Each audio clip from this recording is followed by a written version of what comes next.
At every Thanksgiving dinner, there's always that one relative who makes a joke that goes just a bit too far. In my family, that relative was Uncle Roy. He wore sarcasm like cologne, thick, noticeable, and hard to ignore. And that year, as I walked into my parents' house with a bottle of cranberry cider under one arm and a pie I'd made myself in the other, his voice cut through the living room like a butter knife. "Well, look who finally showed up," Roy said, his lips twitching into a smirk. "He'll probably ask for leftovers before we even sit down." The room chuckled lightly, everyone but me. I forced a smile, said nothing, and handed my pie to my cousin Kelly in the kitchen. It wasn't the first time Roy had made a dig at me in front of everyone, and I knew it wouldn't be the last. I was used to it by now. "My name's Nate. I'm 31.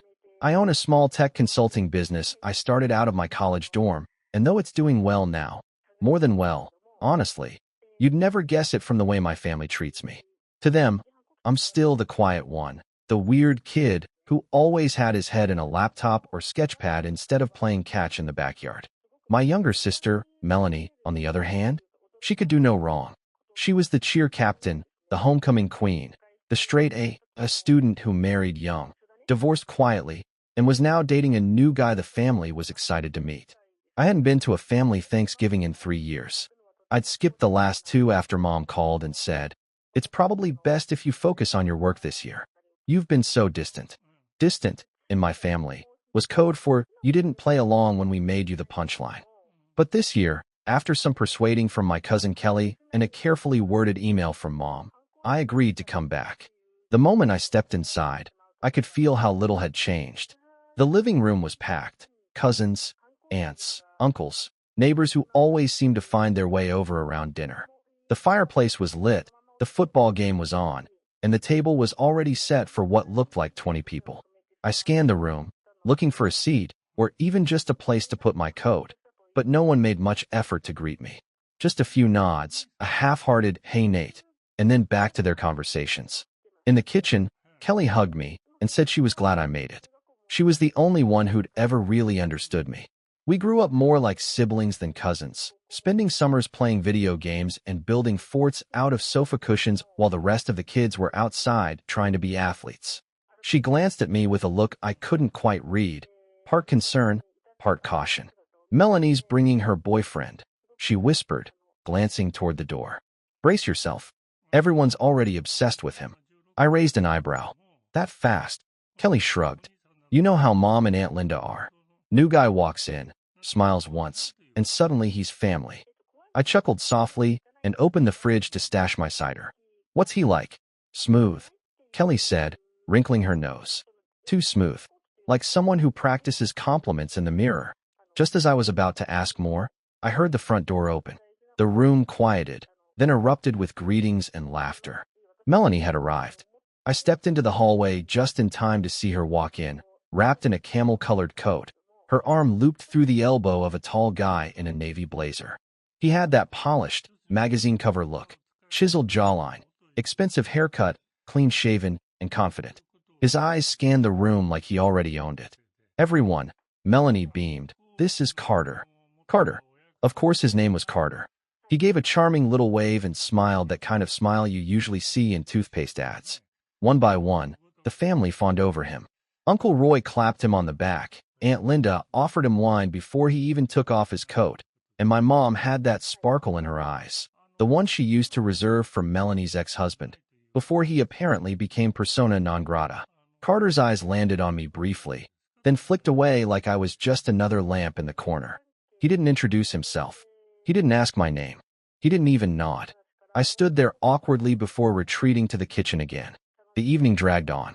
Carter charmed every adult in the house.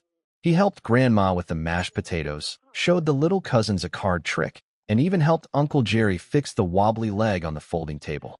I watched all of it in quiet disbelief. The guy was running for family president, and he was winning by a landslide. Dinner was announced, and everyone scrambled for seats like it was musical chairs. I found a spot on the far end of the kids' table, which now hosted the leftovers, the unmarried cousins, the quiet ones, the ones who didn't bring a date. I didn't mind, honestly. It gave me space to think.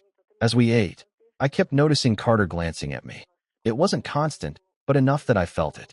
I wasn't sure what it meant. Maybe he finally realized I existed. Maybe he was just curious why no one had introduced us. Maybe, deep down, he was threatened by me. I doubted it, though. Dessert came around, and Kelly passed me a plate of pumpkin pie. Holding up okay? She asked quietly. Fine, I said, though I didn't sound convincing. Then, just as I was taking my first bite, I heard it again. Uncle Roy, loud as ever.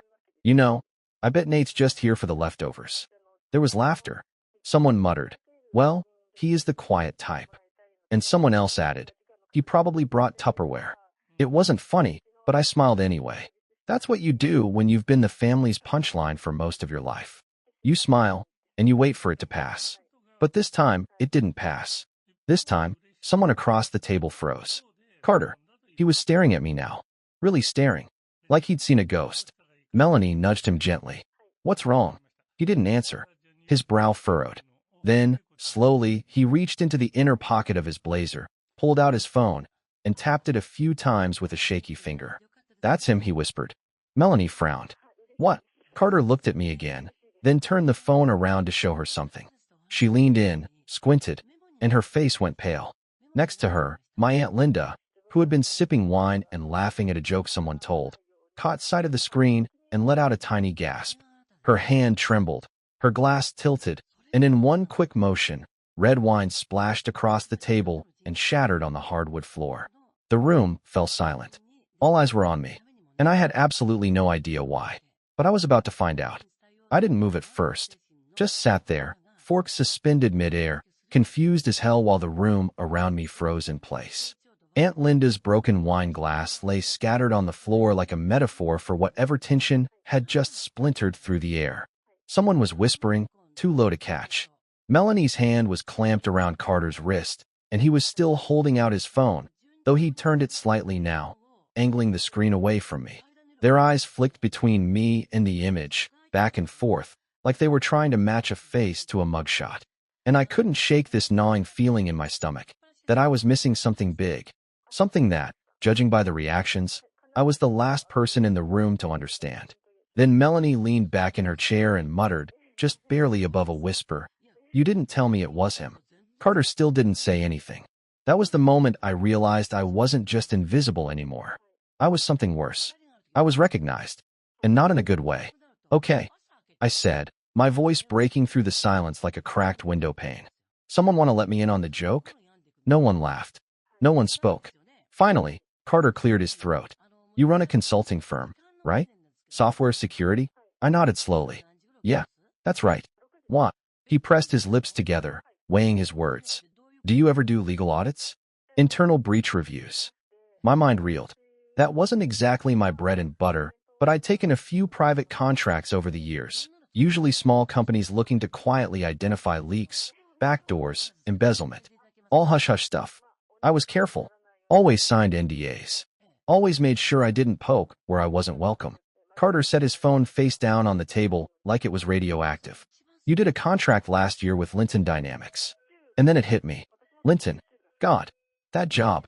It was one of the messiest I'd ever taken. An insider had been siphoning intellectual property and leaking prototypes to a rival firm. Took me weeks to trace it. I'd followed the trail through VPNs, burner accounts, cloaked servers, until I finally narrowed it down to an employee named Ethan Warren. Corporate brought the hammer down hard. Terminated him the next day. I heard later they filed a civil suit. But that was where my involvement ended. Or at least I thought it did. Carter's eyes were dark now. His voice cold. That was my brother. My throat went dry. Oh, there it was. That connection. That thread that tied us in this sick little knot of coincidence. I had no idea, I said genuinely. I wasn't even given a name until the end. I just followed the data. He leaned back, folding his arms. Yeah, well, that data got my brother blacklisted. Couldn't get a job for 8 months. Ended up moving back in with our parents. Everything fell apart. I looked at Melanie, who was now staring at me like I was radioactive. Like I'd poisoned her perfect little dinner with truth. You ruined someone's life, she said quietly. And something snapped in me. I did my job, I replied. Your boyfriend's brother was stealing trade secrets. I didn't frame him. I didn't falsify anything. I traced an IP address. I matched login logs.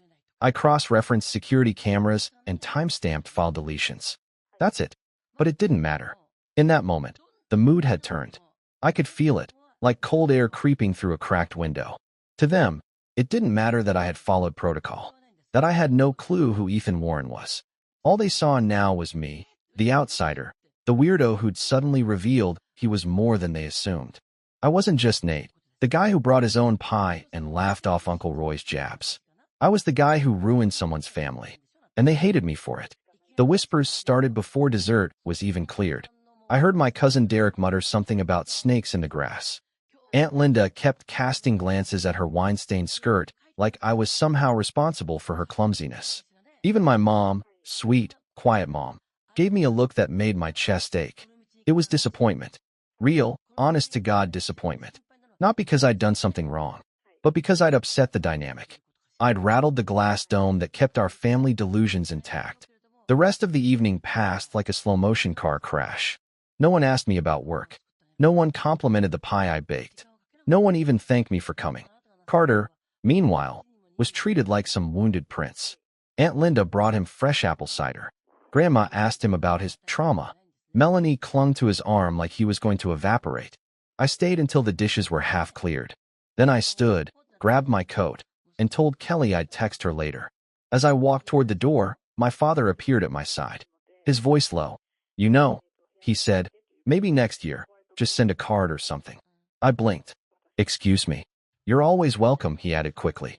"Of course, but maybe a little less drama next time." I stared at him. At the man who, when I was 12, told me I'd never understand people because I spent too much time on computers. The man who once grounded me for fixing the family printer too well because he assumed I must have broken it first. He looked at me like I was the storm that ruined his picnic. And I realized something, standing there in the hallway, coat half-zipped and heart lodged in my throat. They didn't want me here. Not really. They wanted the idea of me, the quiet Nate, the passive Nate, the Nate who ate whatever garbage they fed him, smiled politely, and stayed invisible. But that Nate was gone. Or at least, he was dying. I left without saying goodbye. The drive home was a blur. My phone buzzed a few times. Messages from Kelly, one from my uncle, probably an accidental butt dial, and one from an unknown number. It just said, "Hope you're proud. My brother still can't get work." No name. No signature. Just that. I didn't reply, but I saved the number. Because deep down, I knew this wasn't over. Not by a long shot. The next morning, I woke up to a group text from my mom. "Thank you everyone for a beautiful evening. So much love in one house. We are truly blessed." No mention of the wine glass.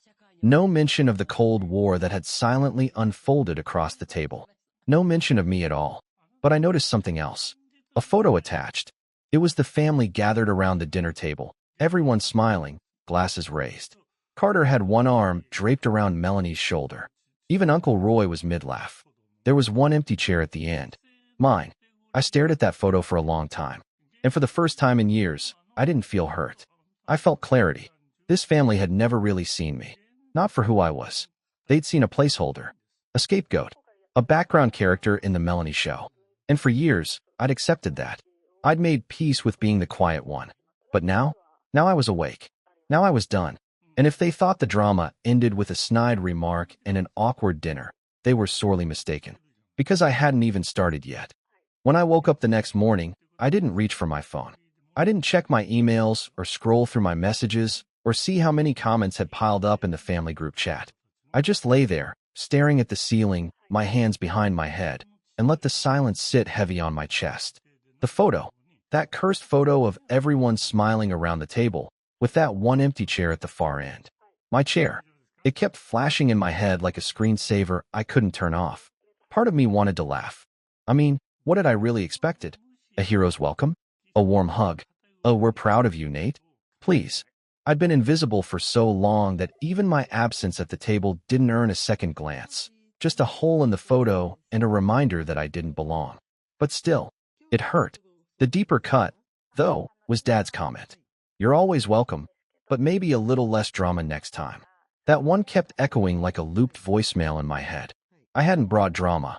I hadn't even said anything at dinner. All I'd done was exist, and that alone had been enough to fracture the illusion they worked so hard to maintain. And that's when I realized I wasn't at rock bottom because of what happened at Thanksgiving.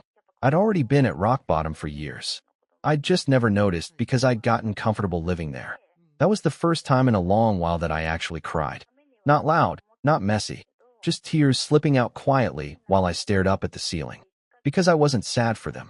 I was sad for me, for all the years I'd wasted trying to make people like that see me, respect me, love me, and they never would. Not really. Not unless I stayed in the little box they'd built for me. And I was done shrinking to fit. So that morning, I did something I hadn't done in a long time. I pulled out my old whiteboard from the back of the closet, dusted it off, and wrote one word in the middle in all caps. Build. I didn't know what it meant yet. Not fully. But I knew I needed something to ground me. A reason to stop letting other people define my worth. Over the next few weeks, I threw myself into my work like a man possessed. Not out of spite. Not out of bitterness. But because, for the first time in forever, I realized how much I'd been holding back. Playing small. Avoiding the spotlight out of some twisted loyalty to people who were only ever comfortable when I was beneath them. My consulting firm had been steady for years.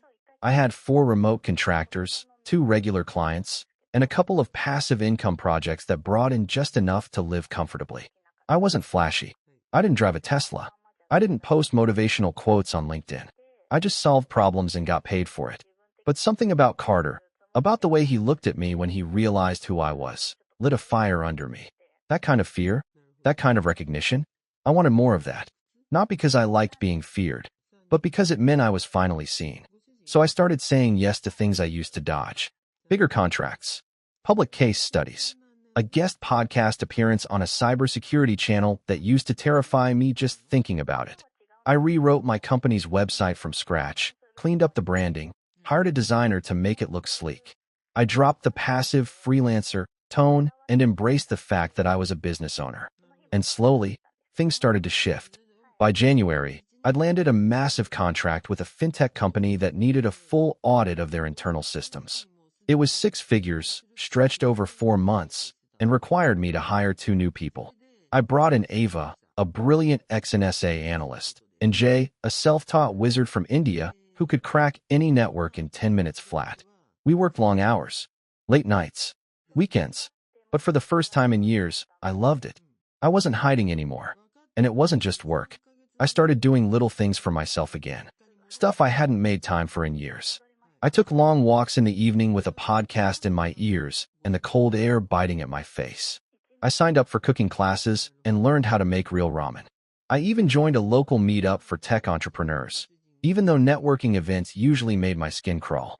That's where I met Elise. She was quiet, sharp, and ran a startup focused on helping nonprofit orgs with digital infrastructure. We bumped into each other at the coffee table during a seminar on client scaling, and ended up talking for an hour about how broken email marketing platforms were. We swapped numbers. 2 days later, we got pho. A week after that, we watched bad horror movies on her couch until 2 a.m. It wasn't love at first sight, but it was real, and honest, and calm. And for a guy who'd grown up in chaos, quiet love felt like revolution. Around March, I got an email that made me pause.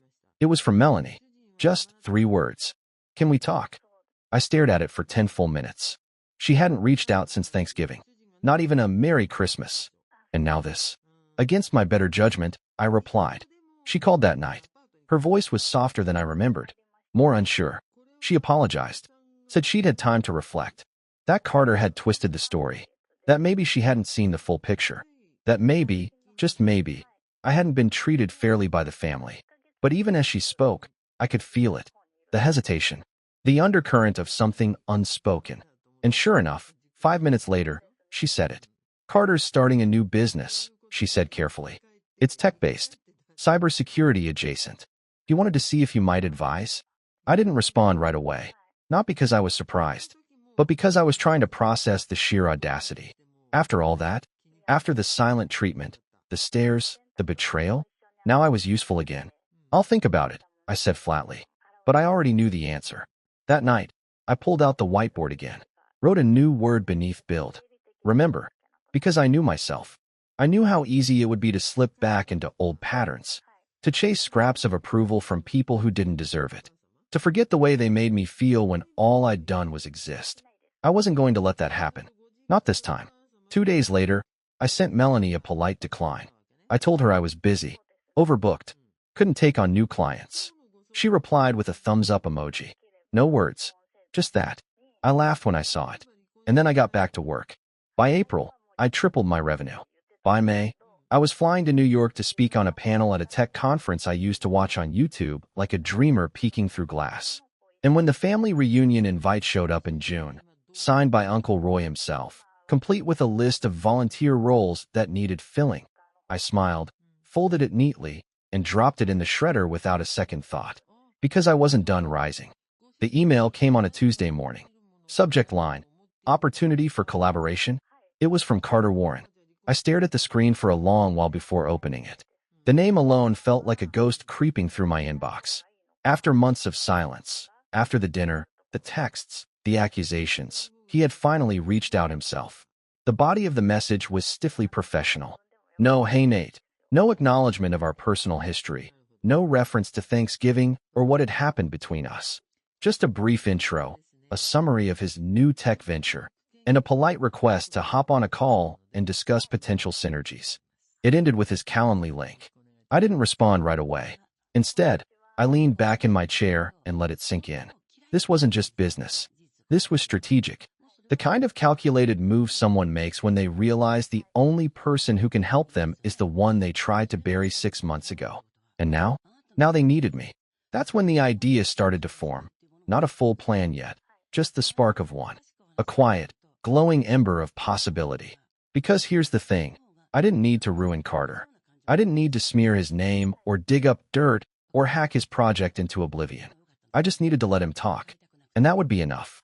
I clicked the link and booked the call. Friday at 3 p.m. The next few days, I started preparing, not just for the meeting, but for something bigger, something precise, patient. This wasn't just about Carter anymore. This was about the whole system that had propped him up, the family that had worshipped him instantly while dismissing me for decades, the people who had quietly tolerated my absence but tripped over themselves to accommodate his charm. I wasn't just going to expose him. I was going to use him. But to do that, I needed intel. So I called Kelly. She answered on the second ring, her voice bright. Hey, stranger. You alive? Barely, I joked. Hey, got a weird question. Oh no, she said. Is this going to be one of those family-splitting questions, or a how do you get curry out of a white shirt kind of thing? More like Carter-related. There was a beat. Then, oof. What now? I explained the email, the proposed collaboration, the complete lack of accountability in his tone. Kelly listened quietly. When I finished, she exhaled sharply. I'm not surprised. You know he's launching that startup, right? Vaguely. Yeah. Well, he's already pitching investors. Melanie keeps posting vague, little humble brags on Instagram. Proud of what he's building. Can't wait to share.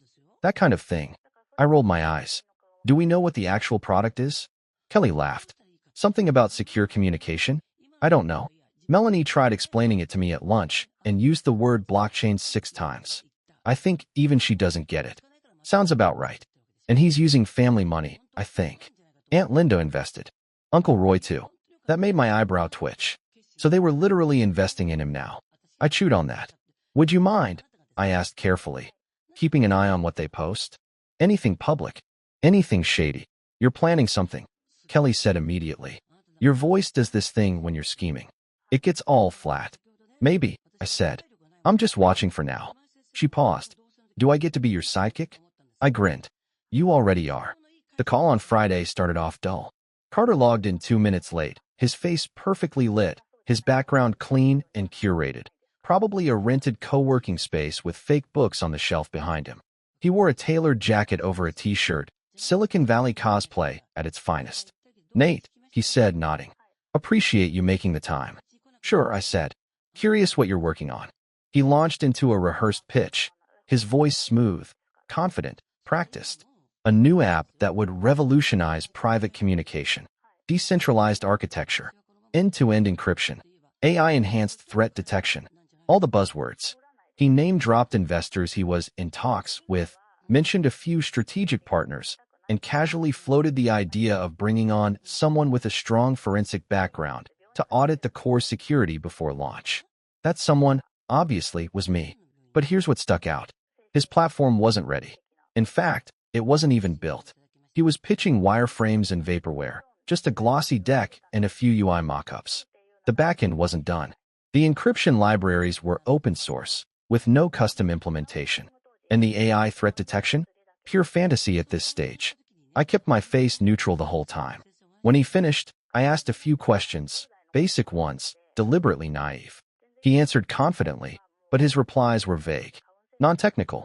He didn't understand the infrastructure he was claiming to build, which meant one thing: he was lying to someone, either the investors, the family, or both. After 30 minutes, we wrapped. "I'll think about it," I told him. "Appreciate the walkthrough." "Of course," he said, smiling. "Would love to have someone like you on the team." As the call ended, I took a screenshot of the deck he'd shared on screen, just a glimpse, but enough to trace. Over the next week, I began digging. Quietly, carefully, using the few details from the deck and the company name he'd dropped, CipherSet. I found their website. It was sleek but hollow, full of aspirational language and empty promises. I ran a WHOS lookup on the domain, registered to a shell company in Delaware. Classic. Then I searched public business registries. Carter wasn't listed as a founder. Some guy named Victor Harper was. A name I didn't recognize. I dug deeper. Victor Harper had 2 other LLCs, both dissolved. One had been investigated for securities fraud. Quietly. No charges filed. I started connecting the dots. This wasn't just a tech bro with a dream. This was a puppet. Or worse, a front. And Carter? He was either clueless or complicit. Either way, it was gold. By the end of the month, I'd assembled a neat little folder of everything I'd found: investor slides, fake metrics, registration details, and even a few public testimonials on the website that, when reverse image searched, turned out to be AI-generated headshots. I had the kindling. Now I needed the match. That's when Kelly came through again. She texted me a screenshot from Melanie's Instagram. It was a boomerang video of champagne flutes clinking over a caption that read, "Celebrating our seed round. $350K raised, and just getting started." That was the confirmation I needed. They weren't just talking to investors anymore. They had funding, and they were using that funding, based on false claims, fake prototypes, and fake endorsements. Legally, that was a minefield. I consulted a lawyer I knew, a discreet, brilliant guy named Marco I'd worked with during the Linton job. I told him I had a client who might be exposed to an investment built on deceptive materials. I didn't name names. I just asked what the reporting thresholds were. Marco didn't even hesitate. If someone's misrepresenting their product to raise money, and you can prove it, you have enough to go to the SEC or even the FTC, depending on the scale. Investors can sue for damages. Founders can be held liable. I nodded slowly. Even if it's just family and friends investing? Doesn't matter. Fraud is fraud. I thanked him. Then I called Kelly again. "I need names," I said. "Everyone in the family who's put money into CipherSet." She didn't ask why, just said, "Give me a day." When she got back to me, the list was longer than I expected. Uncle Roy, $50,000. Aunt Linda, $35,000. Grandma, even $10,000. One of our cousins, $25,000 from his college fund. They'd all bet on Carter, and none of them knew they were holding a grenade. I didn't feel smug. I didn't feel angry. I felt ready. I wasn't going to ruin Carter out of spite. I was going to shine a light on the truth. Let the consequences fall where they may. Because for the first time in my life, I wasn't reacting. I was strategizing. And the next move was mine.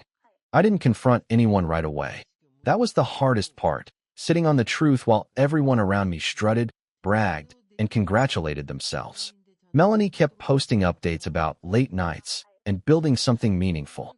Aunt Linda shared an article about women supporting startups, tagging Carter and adding a heart. Uncle Roy told anyone who would listen that he'd finally invested in something that mattered. And I let them. Because the thing about truth is, it doesn't need theatrics. It just needs timing. The moment came sooner than I expected. In early July, I got an email invitation that made me laugh out loud. CipherSet was hosting a friends and family progress night. A casual showcase. Light demos. Drinks. Networking.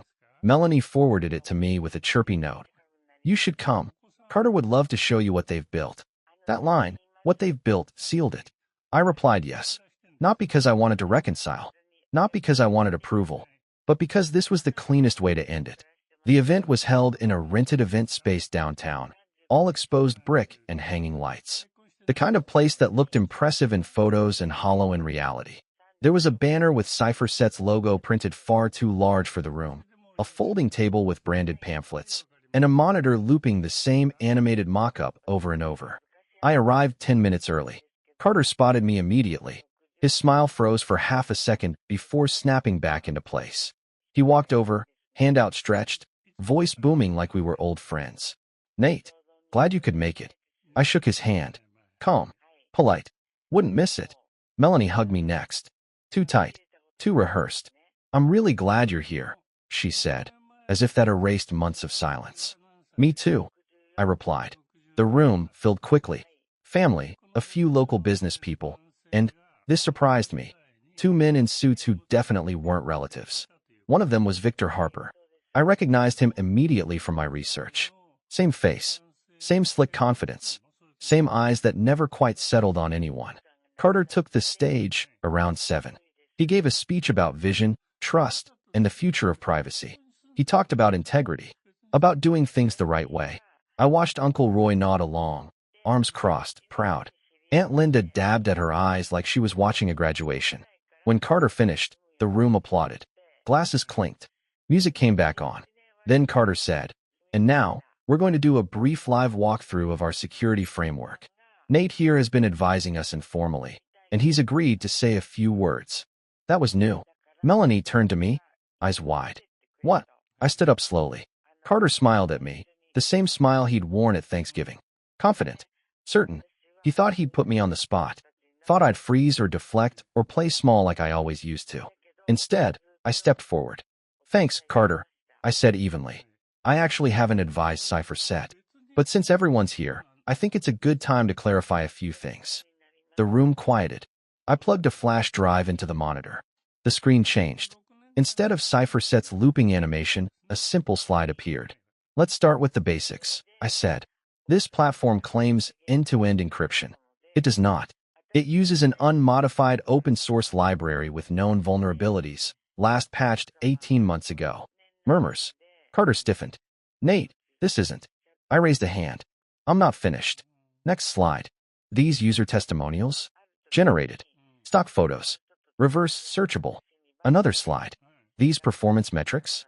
Projections presented as current data. That's misrepresentation." Victor Harper shifted uncomfortably. I kept going. Calm. Precise. No insults. No emotion. I explained the shell company. The dissolved LLCs. The lack of a working backend. The absence of any proprietary security architecture. Then I turned to the room. If you invested in Cypher Set based on these claims, you were not given accurate information. Silence. Aunt Linda looked at Uncle Roy. Uncle Roy looked at Melanie. Grandma's hands trembled in her lap. Carter finally snapped. "This is a personal attack." "No," I said. "This is documentation." Victor stepped forward then, trying to take control. "We can explain." "That won't be necessary," said one of the men in suits. He stood, pulling out a badge. "SEC," he said simply. "We've been reviewing Cypher Set for a few weeks. This presentation confirms several concerns." The room erupted. Questions. Gasps. Someone dropped a glass. Melanie looked like she'd been slapped. Carter went pale. Victor started talking fast. Too fast. The agents asked for documents. Phones. Laptops. I stepped back, letting it unfold without me. I didn't gloat. I didn't smile. I just watched the truth do what it always does when it finally gets air. The fallout was swift. Cypher Set's accounts were frozen, pending investigation. Investors were notified. Lawyers got involved. Victor disappeared within a week. Carter was left holding the wreckage. Family group chats exploded. Uncle Roy called me 23 times. I didn't answer. Aunt Linda left a voicemail crying, asking how I could do this to family. Melanie showed up at my apartment unannounced, eyes red, voice shaking. "You humiliated us." I looked at her, really looked at her, and felt something close to peace. "I didn't humiliate you," I said. "I told the truth. You just weren't ready to hear it." She left without another word. The investigations dragged on for months. Some money was recovered. Some wasn't. Relationships fractured. Blame bounced around like a pinball. And me? I went back to my life. Work flourished. My firm grew. Elise stayed. Kelly stayed. The people who mattered didn't question my choices. They understood them. Thanksgiving came around again. I didn't get an invite. I didn't need one. Because for the first time, I wasn't the quiet one at the end of the table. I wasn't the punchline. I wasn't invisible. I was just finally free.